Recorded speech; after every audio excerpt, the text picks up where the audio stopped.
Tanzania to study oncology, and we know what menace cancer is in this country, and we know how short we are of qualified oncologists in our country governments.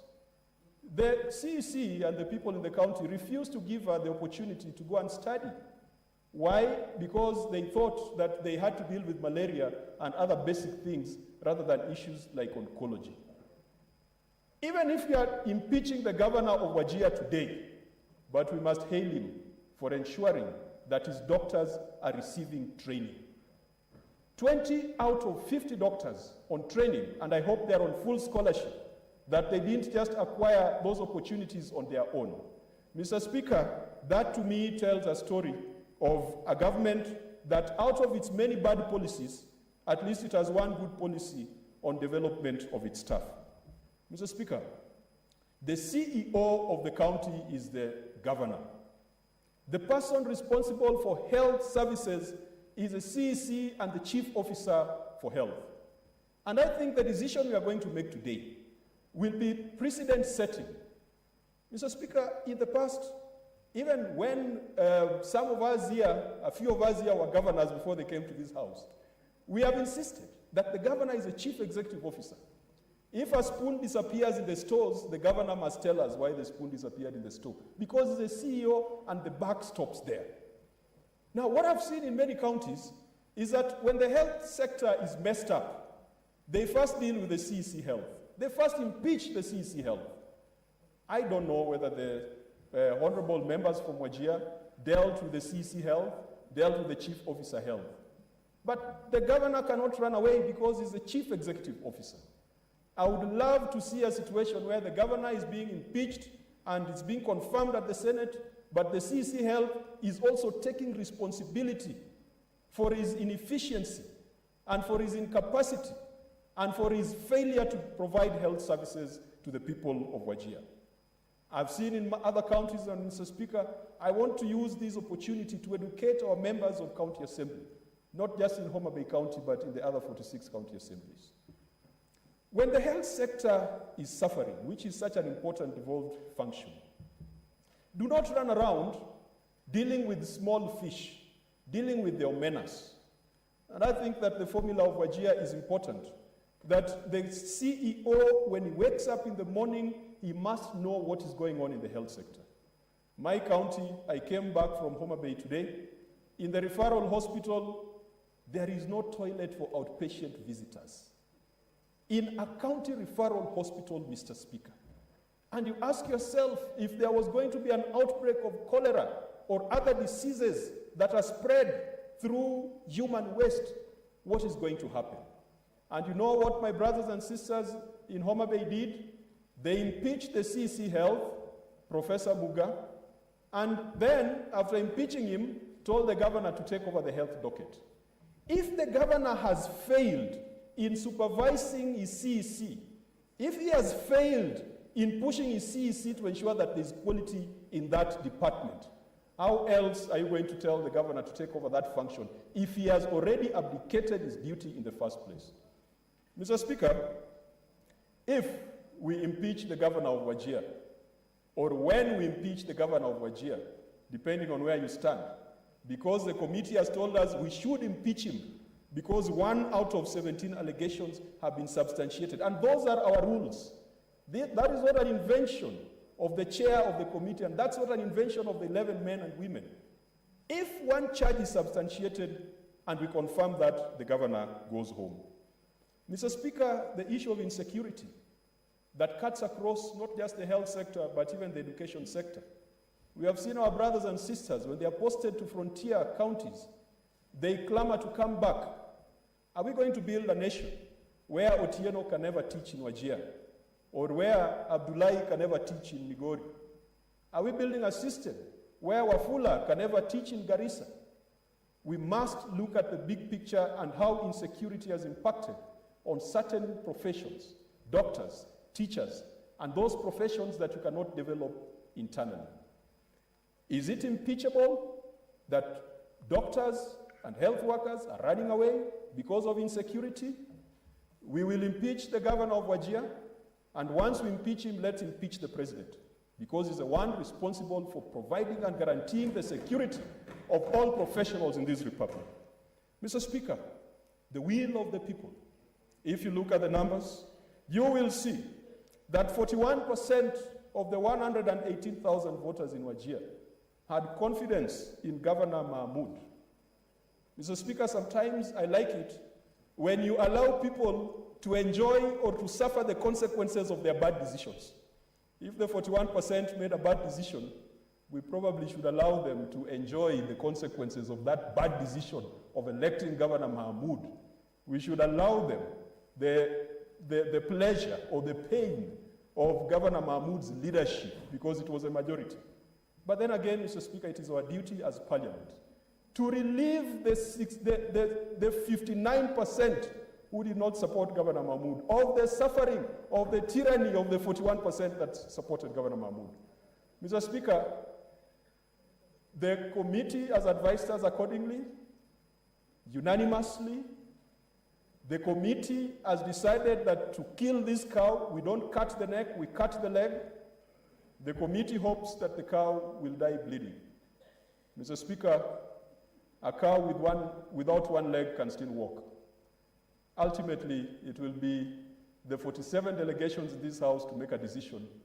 But the county assembly is watching. If we impeach Governor of Wajir today, please bring all your governors, because they have all failed pathetically in providing health services to our citizens. Thank you, Mr. Speaker. Senator Langat.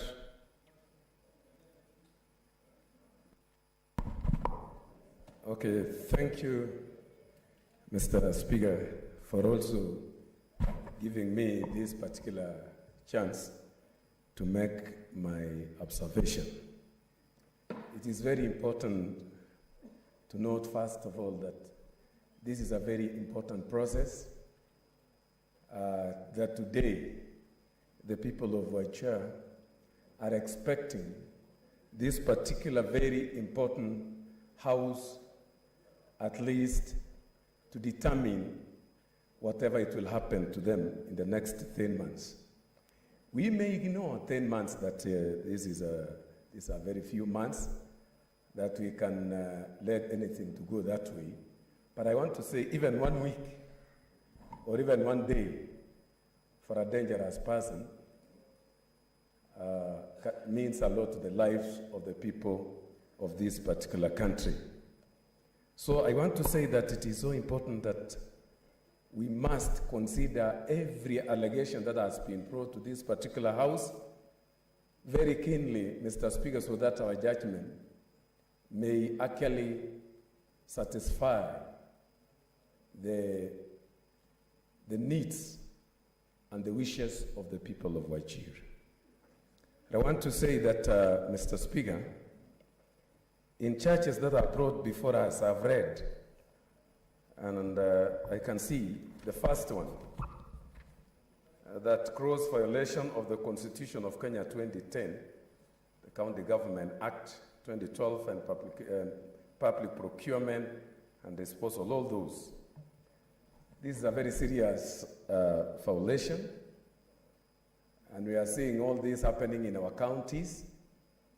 Just as once upon a time, Senator Wetangula says, in every 5 years, this particular country goes on an exercise to elect very humble 47 governors who, after 5 years, they have become millionaires and billionaires.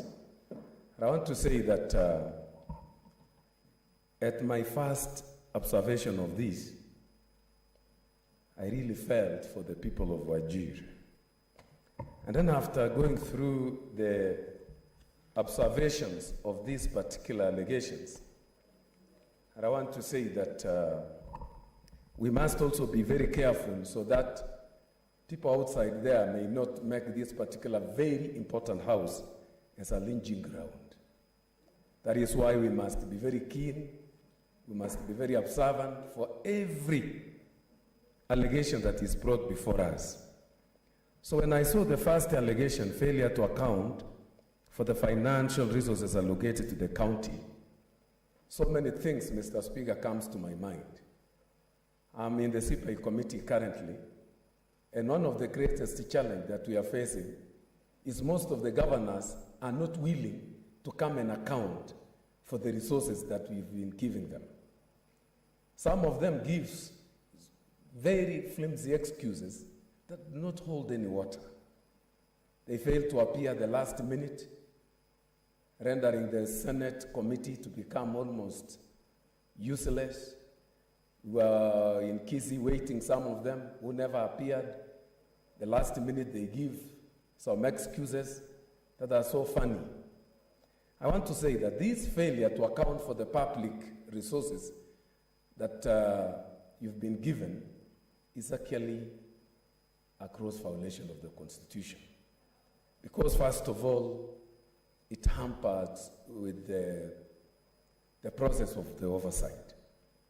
But when I read the observation by the committee, that the committee finds that the allegation was not proved and was therefore not substantiated, I tend to think that the trap that I had laid has gone scot-free. The next one, lack of accountability in the management of the county resources. It's just the same as that one. The committee again finds that the allegation was not proved and was therefore not substantiated. I was looking forward to the next one, perhaps maybe that one of allegation number 4, violation of Article 176, 1, and 185 of the Constitution. To me, I usually understand very well that when we are building a very strong conclusion, the premises must logically involve the process. So when I observe not substantiated, no evidence, no what, I tend to think that here in the Senate, we've got to advise, more often than not, our partners in the county assemblies that things that we feel that they have got the weight of impeaching a governor should be so weighty in every aspect that when it comes to this particular level, they must be so important to the point of getting to the threshold. So I've been going through all this, Mr. Speaker. And I want to say that when it comes to matters in our counties, delay of payment of the pending bills and the rest, this one cuts across all the counties. And whenever we want to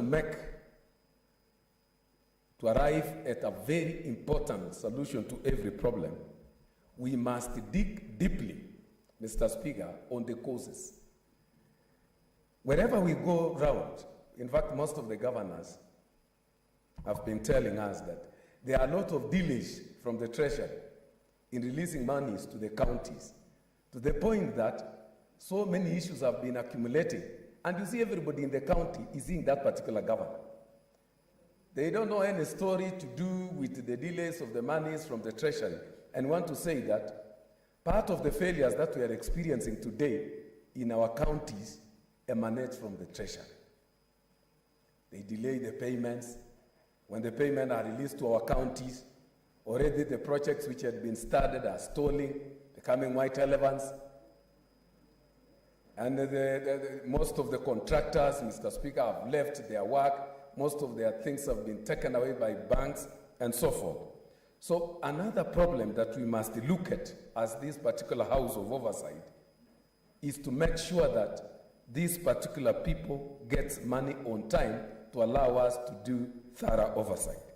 When it comes to the issues of health, it is so funny.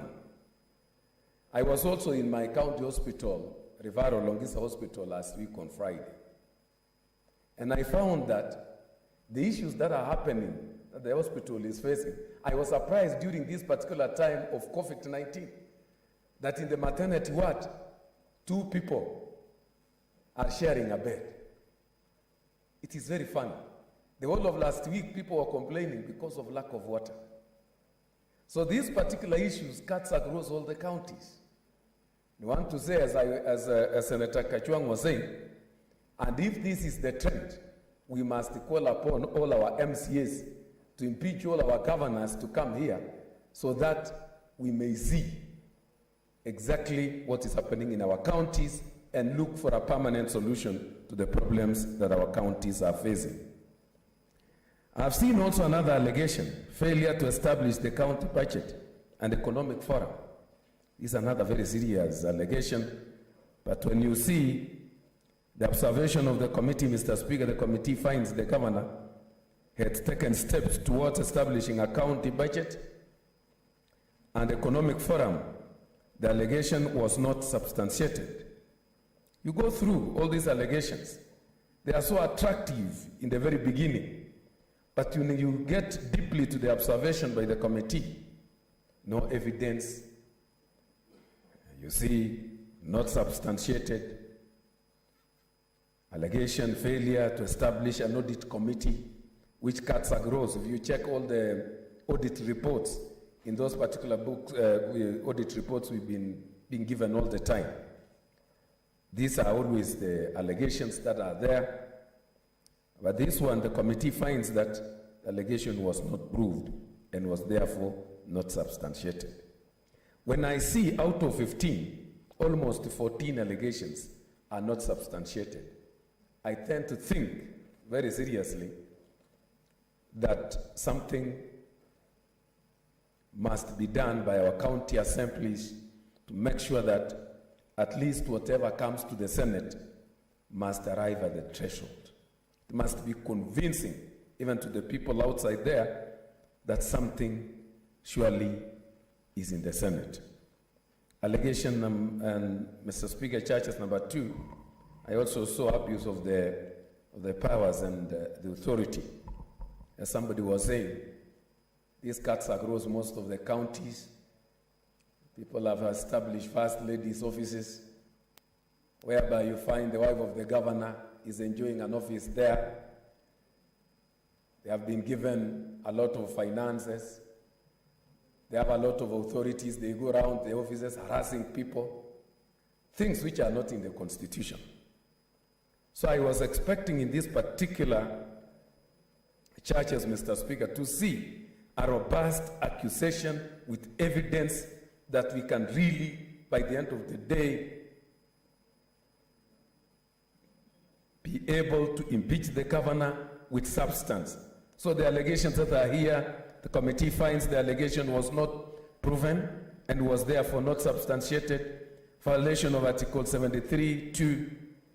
The committee finds the allegation was not proven and was therefore unsubstantiated. That is the poetry, or that is the song that is moving from one particular allegation to the other. So I don't want to belabor so much of this particular debate, Mr. Speaker, but I want to say that in future, when such particular impeachment happens, I want to urge our counties to make sure that, our MCAs to make sure that they really look for evidence that are strong enough to give to this particular house that particular charisma, that particular courage to go through and be able to come out with proper impeachment, substantial information. So I want to say that I'm still reading so that I may make proper conclusion on this particular when it comes to voting. Otherwise, as of now, I want to ask county MCAs to be very serious when it comes to impeachment matters. They are also expensive to our counties, and I want to ask them to be doing thorough oversight activities in their county so that they may support us, because most of our times, Mr. Speaker, we are here in the Senate. It's unfortunate that whenever you hear also, most of the counties we have gone, you hear the people, the society, the public saying that most of the MCAs have gone in bed with their county governors and they are unable to do the oversight So the whole county is always expecting us to arrive there on Saturday and on Sunday to be able to go around and see the projects. So I want to encourage the members of county assemblies down there that they should support this particular Senate in monitoring those particular projects that are being initiated, evaluate them from the time of the beginning to the very end, and be able to explain step by step to the people of the public so that the people of the public may know the progress of the projects that are going on in our counties. Otherwise, Mr. Speaker, I want to say that the county assemblies are very important to us, and I want to say that we encourage them all the time not to be in bed with their governors, but to make sure that they do thorough oversight wherever we are not there, so that they give this particular very important house good report that will enable us to make sure that we make thorough, informative such decision. Thank you, Mr. Speaker. Senator Chariot.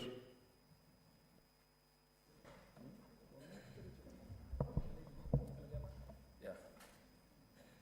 Thank you, Mr. Speaker, for this chance. Mr. Speaker, this is a very interesting scenario. We are reading through the report and listening to the petitions by the warring parties from Wajir.